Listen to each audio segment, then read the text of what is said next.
Hello students, welcome back to my YouTube channel Indian judiciary. और आज की video में हम भारतीय न्याय संहिता 2023 के चैप्टर 1 प्रिलिमिनरी के एमसीक्यूज सॉल्व करेंगे। प्रीवियस वीडियो में हमने भारतीय न्याय संहिता का एक ब्रीफ इंट्रोडक्शन पढ़ा था। आज से हम चैप्टर 1 स्टार्ट कर रहे हैं। चैप्टर 1 के एमसीक्यूज लगाएंगे आज के सेशन में। तो टाइम वेस्ट किए बिना स्टार्ट करते हैं आज का सेशन। पहला क्वेश्चन है, The provisions of this Samhita shall apply to any offence committed by। इस संहिता के प्रोविजंस अप्लाई होंगे अपराध के मामले में। ठीक है, अपराध करने के मामले में किन लोगों पर? Option A, any citizen of India in any place without and beyond India, किसी भारत के नागरिक पे जो भारत के बाहर या भारत के परे है। सेकेंड ऑप्शन है, any person on any ship और aircraft registered in India wherever it may be, किसी ऐसे व्यक्ति पर जो भारत में रजिस्टर्ड शिप या एयरक्राफ्ट पर उस अपराध को कर रहा है। थर्ड ऑप्शन है, any person in any place without and beyond India committing offence targeting a computer resource located in India, किसी ऐसे व्यक्ति के द्वारा अपराध किया गया है जो भारत के बाहर या भारत के परे है, कंप्यूटर रिसोर्स को टारगेट बनाकर, जो कि भारत में लोकेटेड है। ठीक है, और ऑप्शन डी है all of the above.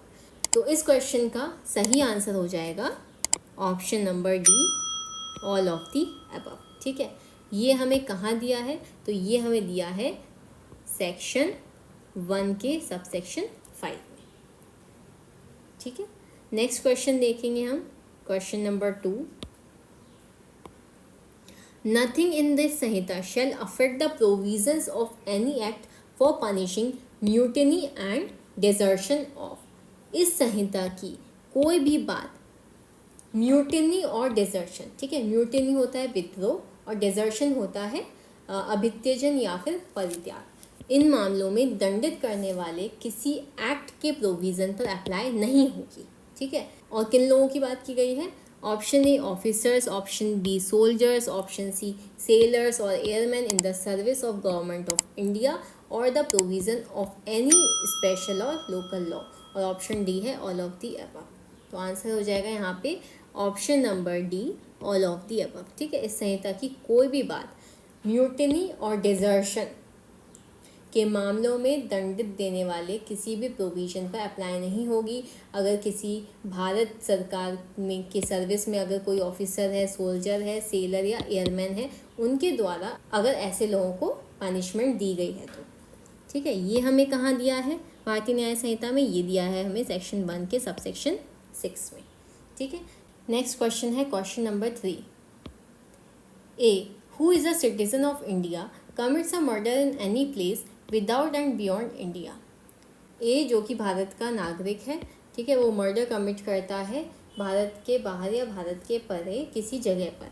He can be tried and convicted of murder in, ठीक है, उसका विचारण कहाँ किया जाएगा, उसके केस को कहाँ ट्राई किया जाएगा? Option number A, any place in India in which he may be found, किसी भी जगह पर जहाँ भी वो मिल जाएगा। सेकेंड ऑप्शन है place in India where the murder was committed, India में उस जगह पर जहाँ पर मर्डर कमिट किया गया है। Option C outside India, India के बाहर, और option D under court jurisdiction, ठीक है, कोर्ट के क्षेत्राधिकार के अंतर्गत। तो यहाँ पर आपका ऑप्शन नंबर ए करेक्ट हो जाएगा। ठीक है, any place in India in which he may be found, जहाँ भी वो व्यक्ति मिल जाएगा वहीं पर उसका विचारण किया जा सकता है। ठीक है, चलिए चलते हैं नेक्स्ट क्वेश्चन की तरफ। Question number 4। Child means any person below the age of. Child का क्या मतलब है भारतीय न्याय संहिता के अकॉर्डिंग? ठीक है, option number A 12 years, option B 16 years, option C 18 years और ऑप्शन डी 14 ईयर्स। ठीक है, भारतीय न्याय संहिता में जो चाइल्ड की डेफिनेशन है वो हमें सेक्शन 2 के सबसेक्शन 3 में डिफाइन की गई है, और वहाँ पर बताया है कि कोई भी ऐसा व्यक्ति जो कि 18 साल से कम का है, below the age of 18 years, वो चाइल्ड में आ जाएगा। ठीक है, ये हमें कहाँ दिया है? सेक्शन 2 के सबसेक्शन 3 में, जबकि आईपीसी में चाइल्ड को कहीं भी डिफाइन नहीं किया गया था। चलिए नेक्स्ट क्वेश्चन को देखेंगे। Chapter 1 of Bharatiya Nyaya Samhita 2023 contains section 1, 2, 3, 4। Chapter 1 में कितने सेक्शंस हैं? तो आंसर हो जाएगा ऑप्शन नंबर सी 3। ठीक है, 3 सेक्शन है। पहला सेक्शन है short title, commencement and application. ठीक है, सेकंड हमारा डील कर रहा है डेफिनेशन से, और थर्ड है हमारा जनरल एक्सप्लेनेशंस।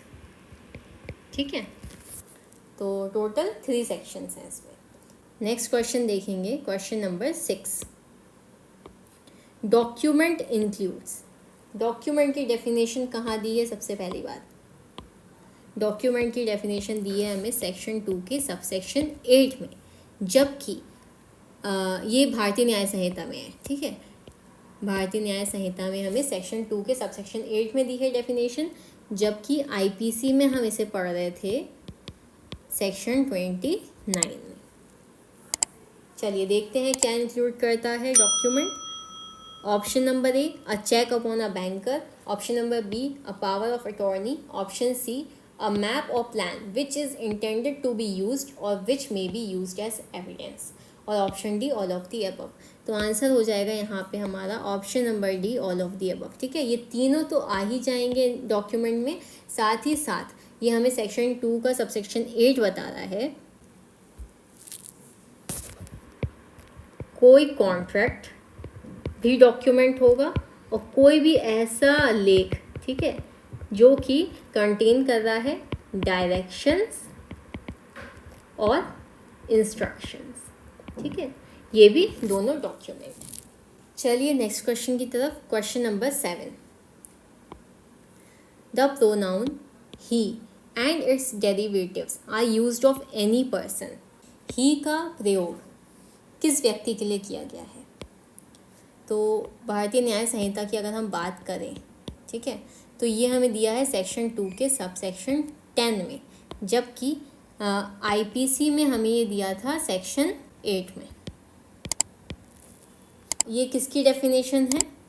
ये है हमारी जेंडर की डेफिनेशन। ठीक है, जो कि हमें भारतीय न्याय संहिता में सेक्शन 2 के सबसेक्शन 10 में दी है, और आईपीसी में हम जेंडर की डेफिनेशन पढ़ते थे सेक्शन 8 में। चलिए ऑप्शन ए देखेंगे, वेदर मेल, फीमेल और transgender. Option B only male. Option C only males and transgender, और option D use for male and female both. ठीक है, तो इसका आंसर हो जाएगा option number A, whether male, female और ट्रांसजेंडर। ठीक है, तीनों के लिए ही का यूज़ किया गया है। चलिए चलते हैं नेक्स्ट क्वेश्चन की तरफ। Question number 8, the term offence is defined under which section. Offence हमें कौन से सेक्शन में दिया है? Option number A section 42, option B 34, option C 24 और ऑप्शन डी 40। तो ये हमें दिया है भारतीय न्याय संहिता की बात करें तो सेक्शन 2 के सब सेक्शन 24 में। ठीक है, तो option number C will be the correct answer. और हमें आईपीसी में कहाँ दिया था ऑफेंस? आईपीसी में दिया था हमें सेक्शन 40 में। ठीक है, चलिए चलते हैं नेक्स्ट क्वेश्चन की तरफ। Question number 9, whereas the term act and omission was defined under section 33 of IPC, now here in Bharatiya Nyaya Sanhita 2023 these terms are defined under which sections? Act और omission की definition हमें IPC में दी थी, कौन से section में? Section 33 में, जबकि भारतीय न्याय संहिता में अलग अलग सेक्शन में डिफाइन की गई है। ऑप्शन ए है 1 and 24, option B 1 and 25, option C 2 and 24 और ऑप्शन डी 2 and 25। तो correct answer will be option number B 1 and 25। यहाँ बात करें सेक्शन 1 की, तो सेक्शन 1 में डिफाइन किया है एक्ट को, और सेक्शन 25 में डिफाइन किया है ओमिशन को। क्लियर? चलिए लास्ट क्वेश्चन देखेंगे आज के सेशन का। Question number 10, according to section 2 sub section 39 of Bharatiya Nyaya Sanhita, words and expressions used but not defined in this Sanhita but defined in which acts shall have the meanings respectively assigned to them in that act and Samhita. Section 2 subsection 39 के according भारतीय न्याय संहिता की जो शब्द और जो expressions इस संहिता में define नहीं किए गए हैं तो उनका क्या मीनिंग हम समझेंगे। ये 4 ऑप्शन आपको दिए गए हैं। Option number A, the information technology act 2000, option B, the Bharatiya Nagarik सुरक्षा संहिता 2023, ऑप्शन सी, द भारतीय साक्ष्य अधिनियम 2023 और option D only A and B. तो करेक्ट आंसर हो जाएगा यहाँ पे option number D, only A and B. ठीक है, तो ऐसे जो भी टर्म्स और एक्सप्रेशंस हैं जिनका डेफिनेशन हमें भारतीय न्याय संहिता में नहीं दी है तो उसका मतलब हम क्या निकालेंगे, उसका मतलब हम निकालेंगे एक तो इंफॉर्मेशन टेक्नोलॉजी एक्ट से, ठीक है, आईटी एक्ट से, और एक भारतीय नागरिक सुरक्षा संहिता। ठीक है, इसमें जो डेफिनेशन दी गई होगी ना वही हमारी भारतीय न्याय संहिता में मानी जाएगी। तो यहाँ पर होता है आज का सेशन ओवर।